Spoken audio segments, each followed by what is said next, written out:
ministro Martín, el ministro César Martín Moreno. Con la entrevista anterior con mis compañeros, y antes estuvo el señor alcalde en su cadena, en su enlace de sí, todas las semanas. Y hoy tenemos al señor Álvaro Marchante. Álvaro Marchante, gerente general. Él es de Comunicaliza, ¿verdad? Sí, señor. Álvaro, querido, ya hemos conversado varias veces, gusto de saludarlo. El presidente... Igualmente, oye, qué gusto estar aquí con ustedes. Gracias, bienvenido al diálogo por I99 FM y TV. Oiga, el señor presidente de la República dijo el día lunes en una entrevista que le hicieron en una radio de acá de Guayaquil, colega, que todas las encuestas le dan una gran intención de voto. ¿Es esto verdad en la suya? ¿Cuánto es verdad de la suya? Y tiene que ver la aceptación con intención de voto. ¿Son las dos? Por favor, si nos aclara, Álvaro. Claro que sí. Justamente hicimos una investigación del 26 al 28 de junio. En total encuestamos a 4.333 personas, lo que nos arroja un margen de error de más o menos el 1,49%. En nuestro caso tenemos un 52% de aprobación con un 39% de rechazo, y para el caso del actual presidente Daniel Noboa tenemos una intención de entre el 32 y el 33% en voto directo. Obviamente la aprobación y la intención de voto están muy vinculadas. Siempre lo digo, siempre hay tres etapas. La primera es que tiene que haber un conocimiento alto, la siguiente que tiene que haber una aprobación importante y la tercera la intención de voto, ¿no? Son como los tres elementos. Entonces, un nivel de aprobación alto siempre o casi siempre evidenciará una intención de voto alto. En segundo lugar está la R5, ¿verdad? Está la lista 5. ¿Con cuánta diferencia, por favor, tanto en aceptación como en intención de voto, don Álvaro Marchante? Mira, la aprobación de Rafael Correa está aproximadamente en el 45%. Siempre le tomamos a él como referencia porque sí que suele ser muy superior a la que tienen sus candidatos. En esta ocasión evaluamos en intención de voto a dos candidatos porque eran los que más estaban sonando, ahora suenan dos más, pero en esta ocasión nosotros medimos a Gustavo Yalc, que llega hasta el 18% de intención de voto, y a Luisa González, que en papeletas separadas llega hasta el 22%. Es decir, sí que ese aumento de conocimiento que tiene Luisa González al haber sido ya candidata presidencial respecto de Gustavo Yalc, que estuvo en un organismo, vamos a decir, judicial, que no tienen tanta atención ciudadana, tiene un menor nivel de conocimiento y por tanto un menor nivel de votación. Es importante decir que nosotros no solo preguntamos por el candidato, sino que ya ponemos como tipo papeleta electoral, añadiendo el partido. ¿Papeleta con cara, Álvaro? No, todavía caras no, porque no son reconocidas, es decir, estamos ahora mismo ante candidatos que recién acaban de meter en escena, ¿no? Pero sí ponemos el partido. Ok, ¿eso qué importante que es? Yo vi la encuesta ¿sí? el voto duro del Partido de Revolución Ciudadana pues es muy estable, entonces podríamos cambiar incluso a otros candidatos que también tuvieran un menor conocimiento y seguirían en una intención de voto alta. Pero claro, luego tenemos otros partidos que no son tan conocidos o que tienen alguna opinión ya conformada en la ciudadanía, que sí que pueden tener algún perjuicio en la ciudadanía. Por un lado no aportar o por otro lado sí restar. ¿Este voto duro significa cuánto en números para que la gente lo entienda? Yo lo leí. ¿Cuánto es el voto duro de la Revolución Ciudadana? Mira, nosotros tenemos una escala de correísmo-anticorreísmo que metemos en todas las encuestas desde hace un año. Entonces aquí lo que tratamos de ver es cuántas personas se autodenominan correístas, anticorreístas o una postura intermedia que es ni correísta ni anticorreísta. Lo que vemos es que hay casi un 24% de la población que se autodenomina correísta, bien muy correísta, 11,6, o algo correísta, 12,1. Pero si vemos cómo ha evolucionado esto en el tiempo, vemos que en junio del año anterior llegaba a representar el 35%, en la actualidad, como vemos, está en el 24%. Entonces, sí vemos que esta corriente habría ido teniendo algo menos de apoyo por parte de la ciudadanía, aunque también es importante destacar que desde abril se ha mantenido estable en torno al 24-25%. Es decir, llegó a los mínimos en abril y desde entonces se ha mantenido estable. Por su parte, el anticorreísmo, que representa casi el 20% de la población, siendo 5,5 algo anticorreísta y 14,3 muy anticorreísta, aquí lo que vemos es que si nos retrocedemos un año estábamos en torno al 15% y habría subido prácticamente 5 puntos. Por otro lado, la última tendencia, los que se denominan ni correísta ni anticorreísta, que está en el momento en 39,3, si nos retrocedemos llegaba a representar menos del 30% en junio del año anterior. Es decir, esta tendencia, vamos a decir, ideológica intermedia, que está también buscando algún otro camino, sí se ha incrementado, aunque desde inicios del año se ha mantenido muy estable en torno al 40%. Es decir, es lo que yo he llamado y graficado, que como hay polarización entre las 5 y el gobierno, existe posibilidad de que en el medio, que es lo que estás diciendo, Álvaro, entre una tercera opción. Y eso es interesante porque te dice que nada está dicho, porque hasta hace semanas se suponía que habían solo 2 opciones. Hoy hay posibilidad de que uno más entre en el baile, entre el juego, y eso es muy interesante, Álvaro, ¿verdad? Siempre hay espacio para uno más. Fíjate que en 2021, cuando prácticamente todo el voto estaba repartido, tras el debate, Javier Herbas pasa del 2% al 15%, es decir, 13 puntos se llevó que estaban repartidos y que finalmente se llevó él.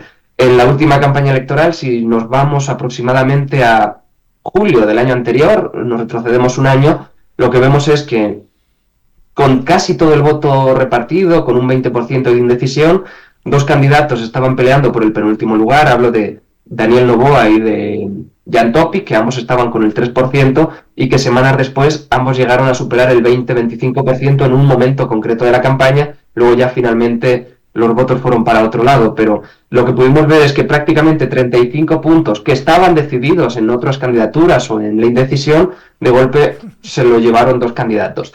También hay que decirlo, esto no es tan común que de la nada surjan candidatos que tienen bajo nivel de conocimiento, bajo nivel de exposición y de golpe lleguen a pelear por la presidencia. Eso no es tan común. Entonces, lo que siempre se dice en ciencia electoral o ciencia política, cada campaña es diferente y aunque incluyéramos a los mismos candidatos con discursos similares en campañas distintas, tendrían resultados muy diferentes. Por ejemplo, en el caso de Javier Herbas, que en una campaña con una estrategia similar a la que mantuvo en 2023, pues en una tuvo 15% y en la otra pues 0,3-4%, que es lo que finalmente tuvo. Entonces, sí está el espacio, pero ese espacio se debe adaptar a la coyuntura y a la expectativa de la ciudadanía. Perdón, para darle paso a Ramiro, esa expectativa del tercer lugar no tiene que ver con partidos ni ideologías, sino con empatías y simpatías, ¿verdad? Mira, la figura de outsider generalmente no está vinculada tanto a una ideología, sino a un hecho concreto. Por ejemplo, cuando vemos Jan Topic se le consideraba outsider cuando tenía el 3%, y a mí me preguntaban, pero es el outsider, y es como, no hay outsider si no hay un detonante. En el momento que muere el alcalde de Manta, a los pocos días ya estaba en el 16%. Es decir, Jan Topic no era outsider antes del asesinato del alcalde de Manta, sino después de este hecho desastroso, ¿no? Entonces, ahí una persona que se iba postulando en un tema muy específico, era el candidato que más y con más fuerza hablaba de la delincuencia, de la seguridad, de estrategias en este sentido, pero hasta que la gente no lo vio como un imperativo necesario, no lo vio a él como la opción. En el momento que le empiezan a ver como la opción, su nivel de intención de voto se dispara. Luego tenemos más hechos, también desgraciados hechos, pero tenemos un debate en el cual un candidato que llegó con el 2-3% de intención de voto, a los pocos días estaba superando el 20%. Es decir, ya Daniel Noboa también fue un outsider, si bien había estado dentro de la política, era una figura poco conocida y en ese momento, pues obviamente incrementa drásticamente su conocimiento al haber hecho clic con la ciudadanía. Esto a veces tiene que ver con ideología, no necesariamente, a veces tiene que ver con un hecho de coyuntura, no necesariamente. Como decimos, cada campaña es diferente y cada outsider tiene un detonante diferente. Puede haber outsiders que participen en una campaña previa y no hayan tenido nada y que por algún hecho que ocurra o que su personalidad, su carácter, su liderazgo se adapte bien a lo que está ocurriendo en el momento actual y en ese momento tener un éxito. Por ejemplo, Mauricio Rodas en un momento se presentó a la campaña presidencial, tuvo un resultado 5%. de en torno al 2-3%, sin embargo luego fue alcalde de Quito con una votación superior al 40%. Entonces, esto va a adaptarse a las circunstancias y de ver con qué nicho se opera para poder tener un espacio. Espacio para la tercera vía, llamémoslo outsider, como lo queramos llamar, siempre hay, pero no siempre se activa. Ramiro. Esta entrevista está siendo retransmitida por OnePlus TV. También pueden visitar nuestra plataforma www.oneplus.tv en canal 14 de CNT, canal 14 de Extreme, canal 14 y 514 de Claro y todos los streamings. Las mejores entrevistas las puedes ver a las 22:30 en OnePlus. Ramiro Pero si usted la quiere ver directo, en vivo, usted escucha 98.9 y 99 o la ve en nuestros canales @radio i99 en vivo, o la puede ver también, querido amiga, en CNT Play. Va a solamente busca el icono i99 y nos ve en vivo en todos nuestros canales. Ramiro, por favor. Álvaro, buenos días. Ramiro Cepeda te saluda. ¿Qué tal, Ramiro? ¿Cómo estás? Voy a invocar su capacidad de síntesis para ver si puedo exprimir en el poco tiempo que tengo lo que quiero decir.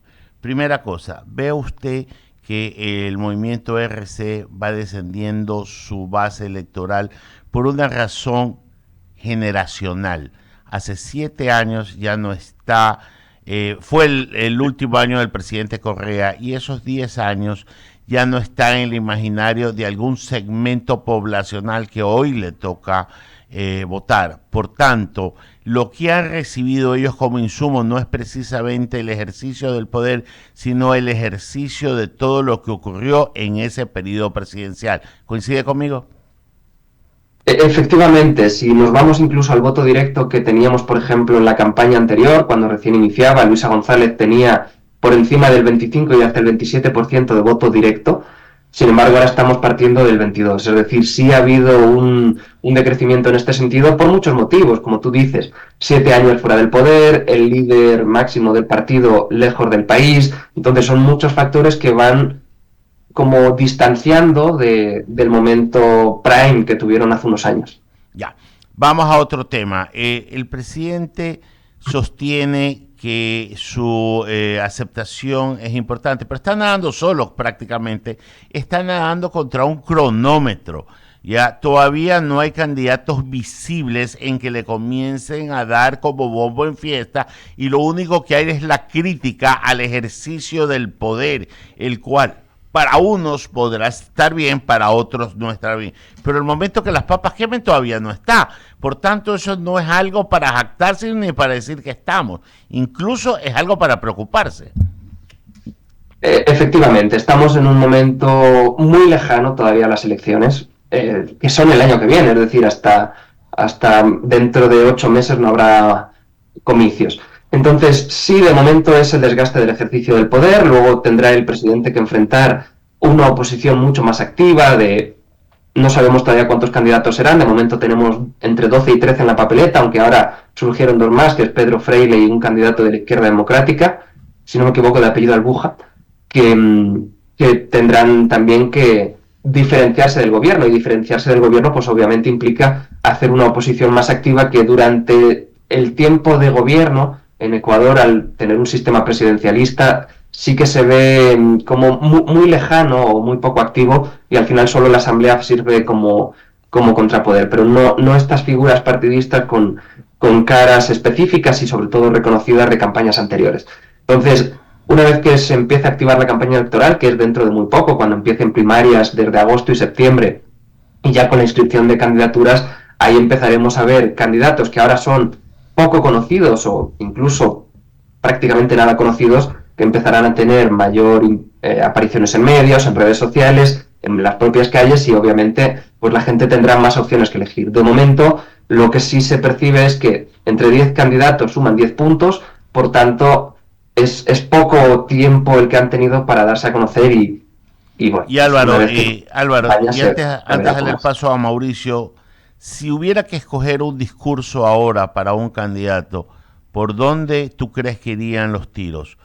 ¿Por seguridad o por trabajo? Fíjate que depende de... Hace poquito tuvimos una investigación en la cual preguntábamos por una dicotomía y le decíamos a la población con qué frase están más de acuerdo. No hay empleo porque no hay seguridad, o no hay seguridad porque no hay empleo. Entonces, sí que pueden parecer frases muy similares, pero cuando investigas y ves dónde se posiciona cada frase mejor, ves que la costa no hay empleo porque no hay seguridad. Por tanto, en la costa sí que se puede dar esta óptica de que la seguridad o la inseguridad es la causa de la falta de empleo. Sin embargo, en la sierra te dicen no hay seguridad porque no hay empleo, es decir, la falta de empleo estaría llevando a la gente a la inseguridad. Si profundizamos más, hace poco hicimos una investigación en la cual también añadíamos una pregunta que la hacíamos hace mucho tiempo, pero la hemos recuperado. Entonces, en esta pregunta primero le decíamos a la gente, ¿dirías que es fácil prosperar económicamente en el lugar en el que vives? Y solo hay dos tipos de respuestas, sí o no. Entonces, aquí tenemos un 74% de la población que te dice no. Pero claro, aquí nosotros tratábamos de profundizar y ver, ¿pero por qué no? Entonces, de este 76% que te dice no, lo que vimos es que el 40% te dice que es porque no hay empleo y casi otro 40% te dice delincuencia, extorsiones, vacunas. Pero cuando vemos específicamente esto por provincias, vemos que este 37% más o menos nacional de promedio se convierte en un 61,3 en Guayas, es decir, la delincuencia y las extorsiones impedirían prosperar económicamente en Guayas, el 56,4 en Los Ríos, 47 en El Oro, 40 en Esmeraldas. Entonces vemos que toda la costa está notablemente por encima de este promedio y luego si te vas a la sierra pues apenas llega al 8% en Chimborazo. Solo en la provincia de Pichincha llega a tener un porcentaje similar al de la costa con 32%, pero sí vemos que hay una gran diferencia entre costa y sierra y que delincuencia, extorsiones o vacunas estaría siendo una de las causas por las que no se puede prosperar económicamente. Álvaro, buenos días. Mauricio Salem te saluda. Y yo de la última exposición que haces, sí me gustaría agregar algo, que si veo la encuesta hecha, entiendo, entre el 26 y 28 de junio, el 34.6% enfoca su problema básico en seguridad. Y esa no cabe ninguna discrecionalidad de imaginarse a qué se refiere la ciudadanía cuando dice que eso le preocupa. Pero sin embargo, el 55%, si yo sumo los otros rubros, son falta de empleo, situación económica, corrupción política, pobreza, pagar deudas, salida de IVA, etcétera.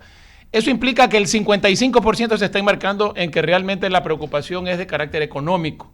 La preocupación mayor, obviamente hay un 34-35% que está muy preocupada por el tema de seguridad.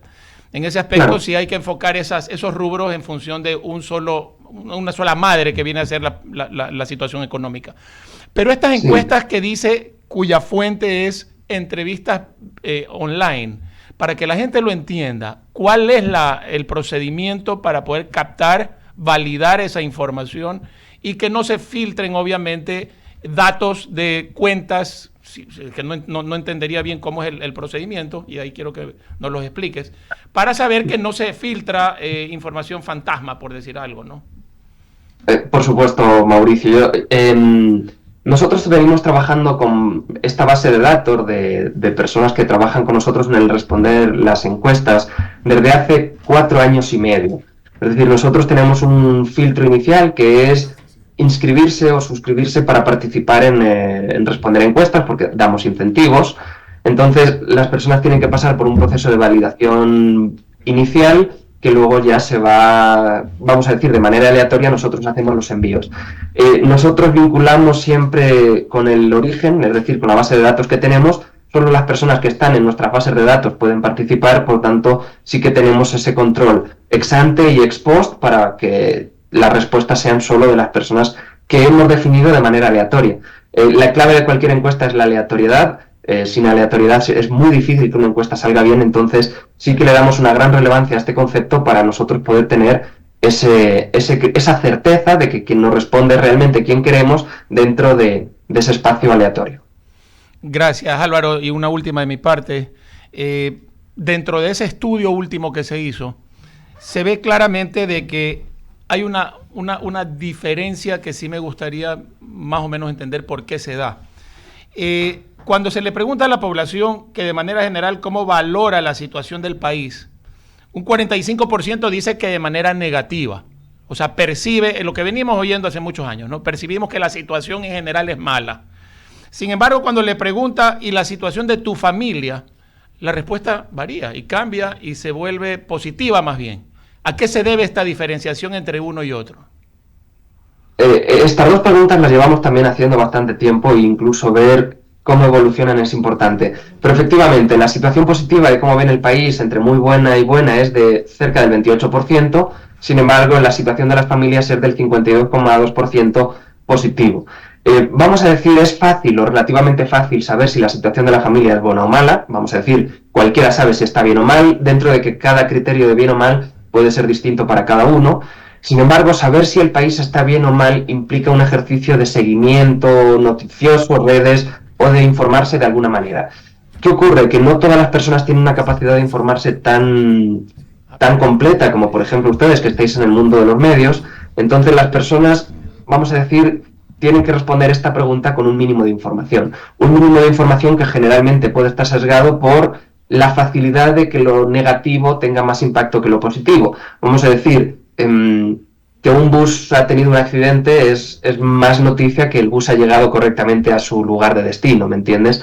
Entonces, sí que las noticias tienen un componente negativo notablemente mayor, al igual que las redes sociales, cuando vemos contenido informativo, no personal, que ahí sí que es evidentemente positivo. Entonces, sí vemos que las personas de alguna manera están razonablemente bien, un porcentaje superior al 50% hemos tenido durante todo el año, salvo el momento de toque de queda, que por obvias razones la gente empezó a sentirse peor. Sin embargo, la situación del país sí que ha ido degradándose desde marzo, momento que tuvo un 40% de personas que decían que el país estaba bien, y desde ahí sí ha ido decayendo, especialmente cuando vinieron cortes energéticos, conflictos políticos, subida de IVA, subida de la gasolina, etcétera. Entonces, sí se ha ido degradando, pero, como digo, por elementos puntuales, no tanto por una información completa que puede llegar a tener la gente. Gracias, Álvaro, y solamente para concluir antes de darle el paso a nuestro amigo Bolo, ver qué pasó y qué va a pasar en la siguiente estudio, en la siguiente encuesta, porque vemos que desde el 10 de junio un optimismo generalizado que venía muy sostenido comenzó a bajar, a descender, y un pesimismo comenzó a ascender desde el 10 de junio. Como es corte el 29, habría que ver del 29 en adelante si esa tendencia se sigue marcando de manera importante, ¿no?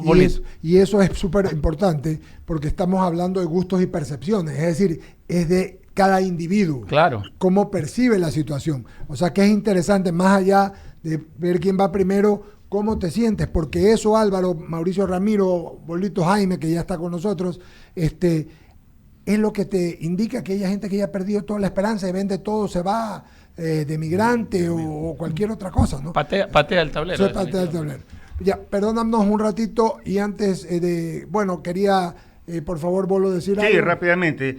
Nuestras entrevistas son retransmitidas por OnePlus TV a través de la plataforma www.OnePlus TV, a través del canal 14 de CNT, canal 14 Extreme, canal 14 y 514 de Claro y todos los streams. Las mejores entrevistas las puedes ver a las 22:30 en OnePlus, Eduardo. Muy bien.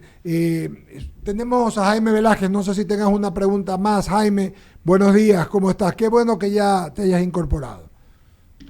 Gracias, Eduardo. Buenos días con todos. La verdad es que es un placer tenerte por aquí, Álvaro. Y solamente preguntarte si la percepción en la votación, que hay una teoría que se habla de que el voto fuerte del partido de RC es tan fuerte que le aseguran una segunda vuelta. ¿Esto es así según las encuestas o no?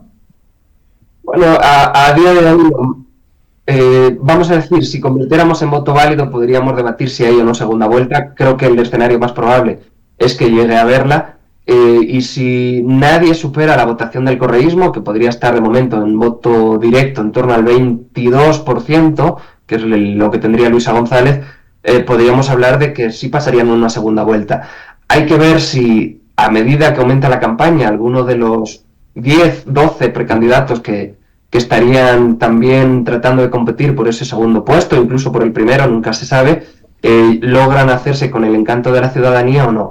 Es muy pronto para saberlo, como antes hablábamos de la figura del outsider, siempre se puede dar, pero no necesariamente se va a dar. Tienen que ocurrir hechos muy específicos que nunca serán los mismos para que esto llegue a suceder. Entonces, espacio hay para superar incluso el primero y al segundo, pero, vamos a decir, tendrían que ocurrir esas cosas para que finalmente se dé. De momento no se percibe que ninguna otra opción pudiera tener opciones, pero estamos tan lejos de la campaña y, como vimos recientemente, en la última campaña presidencial, cómo las intenciones de voto variaban drásticamente en función de lo que iba pasando cada semana o incluso con días. Bueno, la dispersión del voto hace que en un momento dado la votación sea obviamente esparcida entre tantos y realmente para calificar a la segunda vuelta estén entre un 20 a un 30%. Entonces, por eso se hablaba de que RC estaría en la segunda vuelta y el otro candidato o precandidato posible sería el presidente Noboa, que por más que se le dé duro durante estos próximos meses, él podría estar porque superaría o estaría entre el segundo lugar, digamos, porque se esparce pues el voto. Entonces, esta teoría tiene mucha razón o realmente la percepción es totalmente diferente y hay un campo abierto para un nuevo outsider. Bueno, definitivamente, vamos a decir, los escenarios son posibles. Esto es como la teoría científica del gato de Schrödinger, hasta que no se abre la caja, el gato está vivo y muerto a la vez, ¿no? Entonces, en este sentido, vamos a decir, los dos escenarios son plausibles y hasta que finalmente no arranque la campaña, incluso puede ser muy avanzado la campaña, no podamos tener claridad de qué ocurre, pero efectivamente son dos escenarios muy, muy factibles de producirse.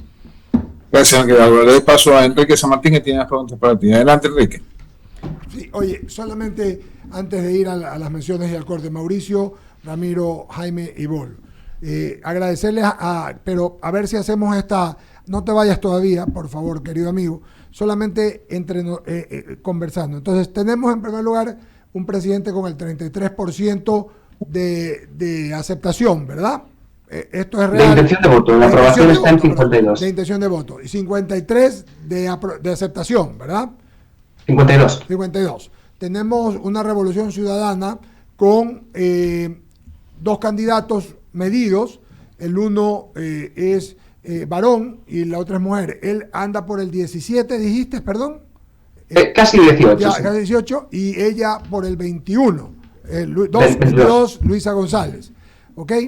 Y hay en el espectro, entre los anticorreístas, que los has medido bien, y el correísmo, no hay una definición mayor. O sea, se habla de que el uno puede tener 23% y el otro 20%. Es decir, los dos anti, el correísmo y el anti.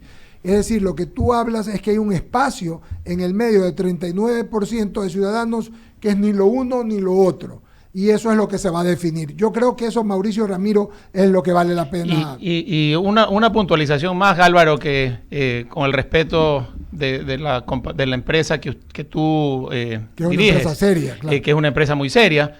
Hay una empresa que hace pocos días sacó un estudio también en la que dice que el 34% de la población está buscando otras opciones, a las dos que se están hablando. Y un 17% que le gustaría ver otra opción, pero que no ven ninguna tercera viable por el momento. Es decir, si sumas esos dos porcentajes, te da que el 51% de la población está con ganas de buscar una tercera vía que al día de hoy no la ve, pero como bien decía Álvaro, está todo por verse en una campaña que se viene muy, muy interesante, muy importante, en la cual también saldrá ya a relucir lo que el gobierno en su momento dijo que iba a hacer y no hizo, o lo que está haciendo en beneficio de la ciudadanía. Y que se va a reflejar en los próximos meses. Y que se va a reflejar obviamente en los próximos estudios. O sea, el único que le toman el deber de verdad es al gobierno. Es correcto. Ese es el único que tiene que hacer los deberes. Y como dice alguien por ahí, el que no va a cumplir ofrece lo que sea también, ¿no? Pero el que le toca estar sentado en donde las papas queman, ahí obviamente viene el desgaste y viene, como dices tú, la toma de elección. Es la doble vía del gobierno. Así es. Tengo ventajas, pero también el palo recibo. Así es. Gracias, mi querido Álvaro, por tu amabilidad. Álvaro Merchante de Comunicaliza, una empresa muy seria. Es importante, sabes que a la gente le gustan mucho estos ejercicios químicos. Hablo de química por todo lo que tenemos, y matemáticos, porque la gente comienza a hacer sus cálculos y comienza a aplicar la lógica formal, después de lo que hablamos nosotros, y comienza a ver cosas que antes no veía, o ve cosas que algún momento pensó que no existían. Muy importante. Así es. Te agradecemos mucho, querido amigo. Encantado de estar con vosotros. Muchas gracias. Gracias. Buenos días. Saludamos a Luisa. Querida Luisa, gusto de saludarte. Buenos días. Gracias. Lo Bienvenida, propio, Eduardo, siempre. Ramiro, Mauricio, Enrique. Un gusto estar con ustedes. Y ahora sí vamos a las menciones publicitarias. Descubre la excelencia educativa con Ecomundo, nuestro modelo pedagógico Global Learning. Es una experiencia de aprendizaje única.